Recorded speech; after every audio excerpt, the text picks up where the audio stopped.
One on ஒன்லாம் கண்ணை பார்த்து ஈஸியாக பேசிடலாங்க, எனக்கு பயமே இல்லை. ஆனால் ஒரு குட்டி ப்ரெசன்டேஷன், ஒரு குரூப் முன்னாடி ப்ரெசன்டேஷன், இல்லை ஒரு ஸ்பீச் அப்படின்னா எப்படிங்க எல்லாரும் கண்ணையும் பார்க்குது, அப்போ தான் ரொம்ப நர்வஸ்னஸ் வருது அப்படின்னு நீங்கள் நினைக்கிறீங்களா?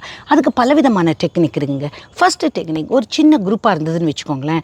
நீங்கள் ஒரு 3 அடி தூரத்தில் நீங்கள் நிற்கிறீங்க, இல்லை ஒரு குரூப் டிஸ்கஷன் நீங்கள் ஒன்று ப்ரெசென்ட் பண்ணுறீங்க. அப்போ என்ன பண்ணலாம் தெரியுமா? இந்த முகத்தை பாருங்கள், இது வந்து ஒரு ட்ரையாங்கிள் மாதிரிங்க. 2 ஐப்ரோ இருக்குது, நடுவில் மூக்கு இருக்குது. இது வந்து ட்ரையாங்கிள் மாதிரி.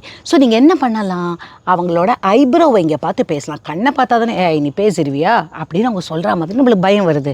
அதனால இந்த ஐப்ரோவை பார்த்து நீங்கள் பேசலாம். அப்போ அவங்களுக்கு கண்ணை பார்த்து பேசுகிற மாதிரியே இருக்கும். This you can follow this tips and technique. உங்களோட ப்ரெசன்டேஷன் போதோ இல்லை குட்டி ஒரு டிஸ்கஷன் போதோ நீங்கள் கண்டிப்பாக இதை ப்ராக்டிஸ் பண்ணலாம். சரி, இது எப்படிங்க பண்ணுறது அப்படின்னு நீங்கள் நினச்சிங்கன்னா ரொம்ப சிம்பிளுங்க. வீட்டில் கண்ணாடி முன்னாடி நில்லுங்க.